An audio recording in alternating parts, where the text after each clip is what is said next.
మీరు ఐపీ లెవెల్లోనే కాదు ఆబ్జెక్టివ్ లెవెల్లో కూడా మీకు ఐఐటీలో కానీ ఎంసెట్లో కానీ ఆర్గానిక్ కెమిస్ట్రీ 45 to 50% క్వశ్చన్స్ వస్తాయి. కాబట్టి ఆర్గానిక్ కెమిస్ట్రీని ఎప్పుడు కూడా లైట్ తీసుకోమాకండి అండ్ వాటిల్లో ఉండే క్వశ్చన్స్ని చాయిస్లో వదిలేమాకండి.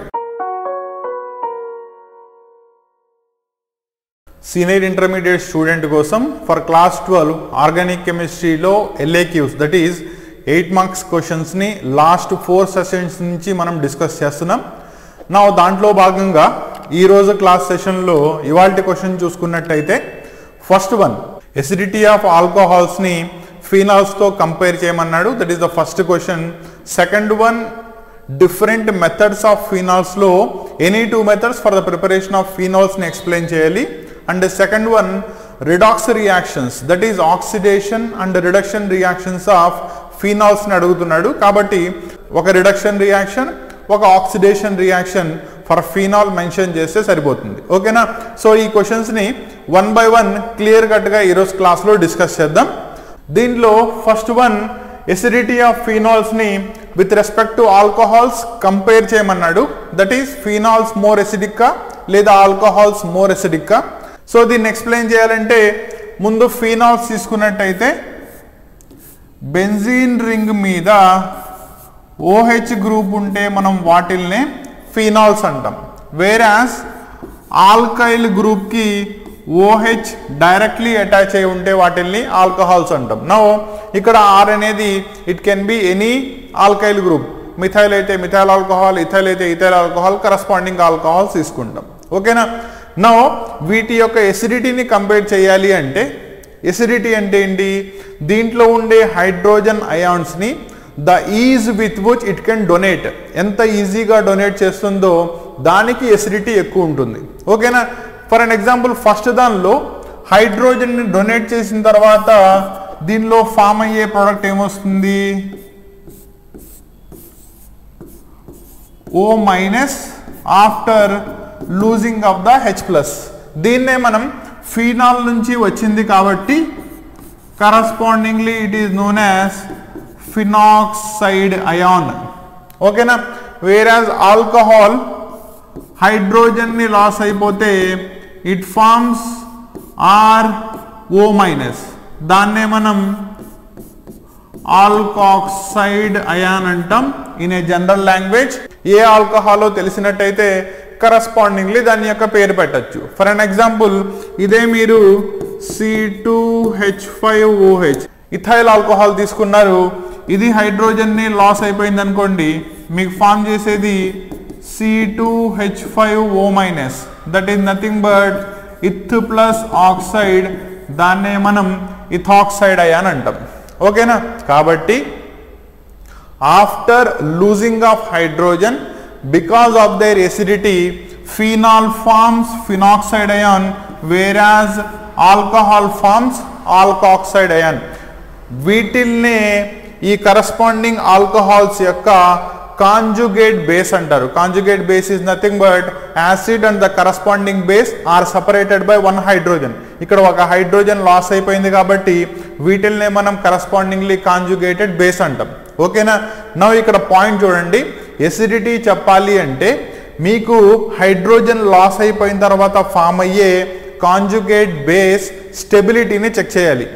సో ఏదైతే స్టేబుల్ కాంజుగేట్ బేస్ని ఫామ్ చేస్తుందో దట్ ఈస్ అది మీకు ఎక్కువ ఎసిడిటీని చూపిస్తుంది. అంటే తన దగ్గర ఉన్న హైడ్రోజన్ని ఈజీగా లాస్ అయిపోతుంది. బికాస్ కెమిస్ట్రీలో ఏ కాంపౌండ్ కూడా లెస్ స్టేబుల్ స్టేట్ నుంచి హై స్టేబుల్ స్టేట్కి వెళ్తుంది. అంతేనా? కాబట్టి ఇక్కడ కూడా ఫీనాల్స్ ఫినాక్సైడ్ని ఫామ్ చేసిన, ఆల్కహాల్స్ ఆల్కాక్సైడ్ని ఫామ్ చేసిన, ఫామ్ చేసేది స్టేబుల్ అయితే కనుక అది ఫామ్ చేయడానికి ఇంట్రెస్ట్ చూపిస్తుంది. లేదనుకోండి it will have low reactivity, as a result acidity కూడా తగ్గిపోతుంది. ఓకేనా? కాబట్టి ముందు మనం కరస్పాండింగ్లీ ఫామ్ అయిన conjugated bases that is phenoxide alkoxide యొక్క స్టెబిలిటీని డిస్కస్ చేస్తే ఏది మోర్ స్టేబుల్ కరస్పాండింగ్లీ దాని యొక్క కాంజుగేట్ యాసిడ్కి ఎక్కువ ఎసిడిటీ ఉంటుంది. ఓకేనా? సో కంపేర్ చేద్దాం. నా ఫస్ట్ది ఫినాక్సైడ్ అయాన్ కనుక తీసుకున్నట్టయితే O-. సో ఫినాక్సైడ్లో ఉండే oxide ion it is a best electron donor because దాని మీద 3 lone pair of electrons ఉంటాయి కాబట్టి అది ఎలక్ట్రాన్ డెన్సిటీని రింగ్ కి డొనేట్ చేస్తుంది. As a result electron density కిందకు వస్తుంది అండ్ దీంట్లో ఉండే కాంజుగేట్ డబుల్ బాండ్స్ మీకు డీలోకలైజేషన్ అవుతాయి. కాబట్టి దీని యొక్క ఫస్ట్ రెజొనెన్స్ ఫామ్ తీసుకున్నట్టయితే సో ఇక్కడ ఎలక్ట్రాన్ డెన్సిటీ వచ్చింది కాబట్టి డబుల్ బాండ్, ఈ ఎలక్ట్రాన్ డెన్సిటీ ఇక్కడికి మైగ్రేట్ అయింది కాబట్టి ఇక్కడ మీకు మైనస్ చార్జ్ వస్తుంది. రిమైనింగ్ 2 డబుల్ బాండ్స్ అలాగే ఉంటాయి. నెక్స్ట్ వన్ ఇంకో డీలోకలైజేషన్ పాసిబుల్ ఏమో చూడండి. ఇది ఇక్కడికి మైగ్రేట్ అయితే ఈ ఎలక్ట్రాన్ డెన్సిటీ నెక్స్ట్ కార్బన్ మీదకి మైగ్రేట్ అవుతుంది.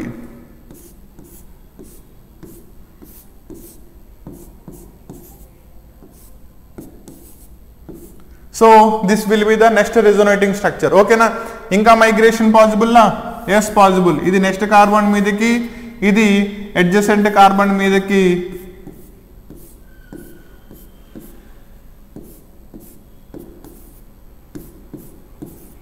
ఇది మీకు next resonating form. And next ఇది ఇక్కడికి వస్తే ఈ ఎలక్ట్రాన్ డెన్సిటీ మళ్ళీ ఆక్సిజన్ మీదకి వెళ్ళిపోయి మీరు తీసుకున్న first structure as it is వచ్చేస్తుంది. సో మీరు కంపేర్ చేసినట్టయితే ఫినాక్సైడ్ అయాన్ అనేది 4 రెజోనేటింగ్ ఫామ్స్లో ఎగ్జిస్ట్ అయింది కాబట్టి ఒక మాలిక్యూల్లో రెజొనెన్స్ కనుక ఉన్నట్టయితే that always increases the stability. కాబట్టి phenoxide ion is a stable conjugate base. ఓకేనా? ఇలాగే నెక్స్ట్ ఆల్కాక్సైడ్ కంపేర్ చేసుకున్నట్టయితే ఆల్కాక్సైడ్ O మైనస్ అండ్ ఇందులో మీకు ఎటువంటి కాంజుగేషన్ లేదు కాబట్టి దీనిలో రెజొనెన్స్ పాసిబిలిటీ ఉండదు. Next alkyl groups are best electron donors. So ఇదేం చేస్తుంది? Towards oxygen due to positive inductive effect electron డెన్సిటీని ఆక్సిజన్కి డొనేట్ చేస్తుంది. ఆల్రెడీ ఆక్సిజన్ మీద ఎక్సెస్ ఎలక్ట్రాన్ డెన్సిటీ ఉంది. దట్ ఈస్ వై మనం దానిపైన ఛార్జ్ని మైనస్తో ఇండికేట్ చేసాం. ఇంకా alkyl groups positive inductive effect ద్వారా దాని మీద ఇంకా ఎలక్ట్రాన్ డెన్సిటీని డొనేట్ చేసినట్టయితే స్మాల్ సైజులో ఉండే oxygen that much of electron డెన్సిటీని బేర్ చేయలేదు. ఓకేనా? సో ఏదైతే బేర్ చేయలేదో మాలిక్యూల్లో స్ట్రైన్ వస్తుంది. యాజ్ ఏ రిజల్ట్ దాని యొక్క స్టెబిలిటీ తగ్గిపోతుంది. ఓకేనా? నౌ కంపేర్ చేయండి. ఫినాక్సైడ్లో రెజొనెన్స్ వల్ల స్టెబిలిటీ ఇంక్రీజ్ అయితే ఆల్కాక్సైడ్లో పాజిటివ్ ఇండక్టివ్ ఎఫెక్ట్ వల్ల స్టెబిలిటీ డిక్రీజ్ అయిపోయింది. ఓకేనా? అంటే కరస్పాండింగ్లీ మీకు phenoxide ion is more stable when compared to corresponding alkoxide ion. ఓకేనా? కాబట్టి this is decreasing order of stability అయింది. సో ఎవరు స్టేబుల్ కాంజుగేట్ బేస్ని ఫామ్ చేశారు?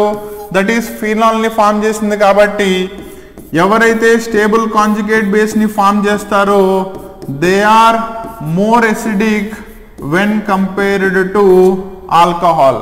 హెన్స్ ఫినాల్స్ ఎప్పుడూ కూడా కరస్పాండింగ్ ఆల్కహాల్స్ కంటే ఎసిడిటీని ఎక్కువ చూపిస్తాయి. ఓకేనా? రీజన్ ఏంటయ్యా అంటే ఫినాక్సైడ్లో రెజొనెన్స్ ఉంటుంది, వేరాస్ ఆల్కాక్సైడ్లో పాజిటివ్ ఇండక్టివ్ ఎఫెక్ట్ ఉంటుంది. ఇక్కడ ఉండే రెజొనెన్స్ స్టెబిలిటీని పెంచితే ఇక్కడ ఉండే పాజిటివ్ ఇండక్టివ్ ఎఫెక్ట్ స్టెబిలిటీని తగ్గిస్తుంది. ఓకేనా? దీన్నే మీరు ప్రాపర్లీ మెన్షన్ చేశారంటే 4 పాయింట్స్లో మీకు దీని మార్క్స్ వచ్చేస్తాయి. ఓకేనా? నెక్స్ట్ క్వశ్చన్ చూద్దాం. Mention any 2 methods for the preparation of phenols. That is phenols యొక్క ప్రిపరేషన్ మెథడ్స్లో ఎనీ 2 మెథడ్స్ రాయమన్నాడు. ఫినాల్స్ని చాలా మెథడ్స్లో ప్రిపేర్ చేయొచ్చు. దాంట్లో మీకు 2 ఈజియెస్ట్ మెథడ్స్ చెప్తాను సో దట్ మీకు ఈజీలీ గుర్తుంటుంది. ఓకేనా? దాంట్లో ఫస్ట్ వన్ వచ్చేటప్పటికల్లా ఫ్రమ్ బెంజీన్. సో బెంజీన్ నుంచి ఫినాల్ని ఎలా ప్రిపేర్ చేయొచ్చో చూడండి. So benzene when it is heated directly with V2O5 that is vanadium pentoxide తో with sufficient supply of oxygen అంటే ఏంటి? ఎయిర్ ని సఫిషియెంట్లీ సప్లై చేస్తూ ఎయిర్ ని బెంజిన్ ని over V2O5 vanadium pentoxide heat చేసినట్టయితే అండర్ 315 degrees సెంటిగ్రేడ్ బెంజీన్ మీకు directly oxidation అయిపోయి కరస్పాండింగ్లీ మీకు కావాల్సిన ఫీనాల్ని తయారు చేస్తుంది. కాబట్టి benzene and oxygen when passed over V2O5, that is vanadium pentoxide at 315 degrees centigrade, మీకు corresponding phenol will be prepared. This is first method. Simple method కదా, చాలా ఈజీగా రాసేయచ్చు. నౌ సెకండ్ మెథడ్ చూసుకున్నట్టయితే ఇదే బెంజిన్ యొక్క డెరివేటివ్ని తీసుకుందాం. That is nothing but cumin. So cumin అంటే ఏంటి, మీకు బెంజిన్ పైన ఐసోప్రొపైల్ గ్రూప్ ఉంటే దీన్నే మనం ఐసోప్రొపైల్ బెంజీన్ అంటాం. దాని యొక్క కామన్ నేమే క్యూమిన్. ఓకేనా, దీన్ని కూడా ఆక్సిడైజ్ చేయడం చాలా ఈజీ. కాబట్టి cumene on atmospheric oxidation with sufficient supply of air, మీకు క్యూమిన్ ఆక్సిడైజ్ అయిపోయి క్యూమిన్ హైడ్రో పెరాక్సైడ్ ని ఫామ్ చేస్తుంది. దట్ ఈస్ నథింగ్ బట్ ఇక్కడ మీకు OOH bond, that is OO bond ని మనం పెరాక్సీ బాండ్ అంటాం. కాబట్టి మీకు క్యూమిన్ హైడ్రో పెరాక్సైడ్ యొక్క ఫార్మేషన్ జరుగుతుంది. ఓకేనా, generally peroxides are best oxidizing agents and they are generally less stable in nature. కాబట్టి when it was treated with any acid, ఓకేనా, దెన్ మీకు ఈ బాండ్ ఇక్కడతో బ్రేక్ అయిపోతుంది అండ్ ఈ ఎలక్ట్రాన్ డెన్సిటీ ఈ కార్బన్ మీదకి షిఫ్ట్ అవడం వల్ల ఇక్కడున్న ఆక్సిజన్ మీకు డైరెక్ట్లీ బెంజీన్ మీదకి అటాక్ అవుతుంది. యాజ్ ఏ రిజల్ట్ మీకు ఏమొస్తుంది, బెంజీన్ రింగ్ పైన OH అటాచ్ అయింది. కాబట్టి మీకు కావాల్సిన ఫీనాల్ని ప్రిపేర్ చేసేయచ్చు.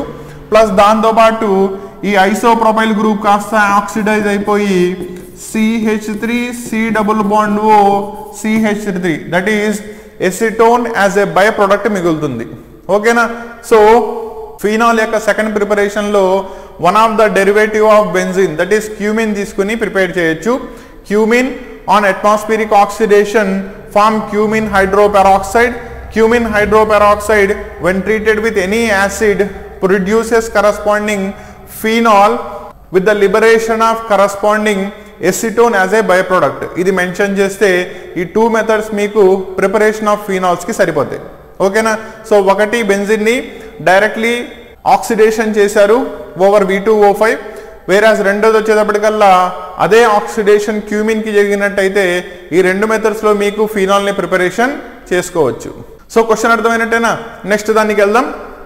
నెక్స్ట్ వన్, రిడాక్స్ రియాక్షన్స్ రాయమన్నాడు. కాబట్టి రిడాక్స్ రియాక్షన్స్ అంటే రిడక్షన్ రాయాలి, ఆక్సిడేషన్ రాయాలి. కాబట్టి మనం ఒక రిడక్షన్ రియాక్షన్ ని ఒక ఆక్సిడేషన్ రియాక్షన్ ని మెన్షన్ చేద్దాం.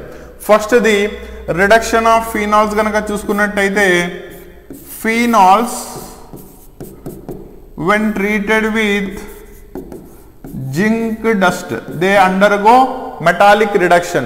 కాబట్టి phenols when heated with zinc dust they generally undergo reduction. ఇక్కడున్న ఆక్సిజన్ ని మీకు జింక్ డస్ట్ కన్జ్యూమ్ చేసేసుకుంటుంది. కాబట్టి మీకు ఇది రెడ్యూస్ అయిపోయి డైరెక్ట్లీ బెంజీన్ వచ్చేస్తుంది. ఓకేనా, దట్ ఈస్ ఇందాక రాసిన మీరు ఫస్ట్ రియాక్షన్ కి ప్రిపరేషన్ రియాక్షన్ కి రివర్స్ ప్రాసెస్ జరిగింది. ప్లస్ జింక్ ఆక్సిజన్ ని తీసుకుని జింక్ ఆక్సైడ్ కింద బయటికి వెళ్ళిపోతుంది. ఓకేనా, హెన్స్ రిడక్షన్ రియాక్షన్ లో మనం ఏం రాయొచ్చు, phenols on metallic reduction with zinc dust produces corresponding benzene with the liberation of ZNO. ఇది మెన్షన్ చేస్తే సరిపోతుంది. ఓకేనా, సో ఇందులో మీకు హయ్యర్ ఆక్సిడేషన్ స్టేట్ నుంచి రెడ్యూస్ అయింది కాబట్టి it comes under reduction reactions of phenols లో వస్తుంది. ఓకేనా, ఇంకా మిగిలింది ఏంటి, ఆక్సిడేషన్ చూడాలి. ఆక్సిడేషన్ ఆఫ్ రియాక్షన్స్ కూడా చాలా ఉన్నాయి. దాంట్లో one of the best reaction chronic acid తో ఆక్సిడేషన్ జరగడం, దాన్ని చూద్దాం. So let us take phenol. మనం దీన్ని ఆక్సిడైజ్ చేయాలి కాబట్టి this when treated with chromic oxide it undergoes oxidation and hence produces డైకీటోన్ యొక్క ఫార్మేషన్ జరుగుతుంది. క్లారిటీ వచ్చిందా? బికాస్ బెంజీన్ రింగ్ మీద రెండు కీటో గ్రూప్స్ ఉన్నాయి కాబట్టి దీన్నే మనం డైకీటోన్ అంటాం. ఓకేనా. It is nothing but quinone యొక్క ఫార్మేషన్ జరిగింది. హెన్స్ ఆక్సిడేషన్ రియాక్షన్స్ లో మనం ఏం చెప్పొచ్చు, phenols on oxidation with chromic acid produces corresponding quinone. ఓకేనా. ఇలా ఒక రిడక్షన్ రియాక్షన్, ఒక ఆక్సిడేషన్ రియాక్షన్ మెన్షన్ చేస్తే సరిపోతుంది. క్లియరా. సో ఓవరాల్గా క్వశ్చన్లో చూసుకున్నట్టయితే ఫస్ట్ క్వశ్చన్ మీకు ఎసిడిటీ ఆఫ్ ఫినాల్స్ని ఆల్కహాల్స్తో కంపేర్ చేయమన్నాడు. కాబట్టి కరస్పాండింగ్ బేస్ యొక్క స్టెబిలిటీని బేస్ చేసుకుని phenols are more acidic when compare to alcohols అని ప్రూవ్ చేసాం. రెండోది preparation methods any two for the phenols రాయమన్నాడు. ఒకటి బెంజిన్ నుంచి రాశారు, రెండోది క్యూమిన్ నుంచి రాశారు. నెక్స్ట్ ఫినాల్ యొక్క రిడాక్స్ రియాక్షన్స్ చెప్పమన్నాడు. ఒక రిడక్షన్ రియాక్షన్ చెప్పాం, ఒక ఆక్సిడేషన్ రియాక్షన్ చెప్పాం. ఓకేనా. దీన్నే ప్రాపర్లీ మెన్షన్ చేస్తే సరిపోతుంది. అండ్ ఈ రియాక్షన్స్ ని మీరు బట్టి పట్టాల్సిన అవసరం లేదు. క్లియరా. ప్రతిదాన్ని కూడా విత్ కంప్లీట్ కాన్సెప్చువల్ అండర్స్టాండింగ్ చెప్పాం కాబట్టి పాయింట్ టు పాయింట్ మెన్షన్ చేయండి. మీకు 8 మార్క్స్ చాలా ఈజీగా వచ్చేస్తాయి. ఓకేనా.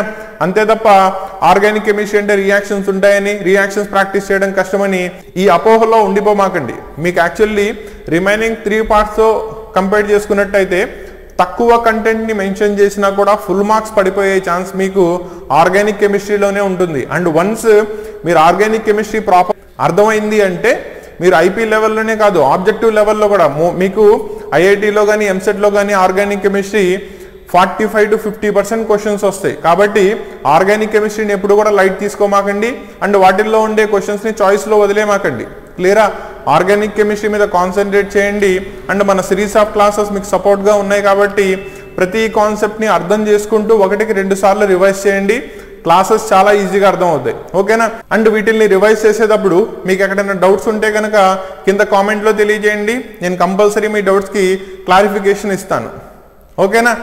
సో ఇలా మనం కంప్లీట్లీ 5 సెషన్స్ అనుకుంటా. ఈ 5 సెషన్స్లో టోటల్లీ ఆర్గానిక్ కెమిస్ట్రీ నుంచి వచ్చే 8 మార్క్స్ క్వశ్చన్స్లో ఉండే named reactions and corresponding phenols యొక్క ప్రిపరేషన్ ఇవన్నీ కూడా డిస్కస్ చేసాం. కంప్లీట్లీ క్లాసెస్ అన్నీ కూడా మన ఛానల్లో అవైలబుల్గా ఉన్నాయి. Go through all those classes so that మీకు ఆర్గానిక్ కెమిస్ట్రీ నుంచి స్ట్రాంగ్ బేస్తో ఫుల్ మార్క్స్ గెయిన్ చేసే ఛాన్సెస్ ఉంటాయి. ఓకేనా.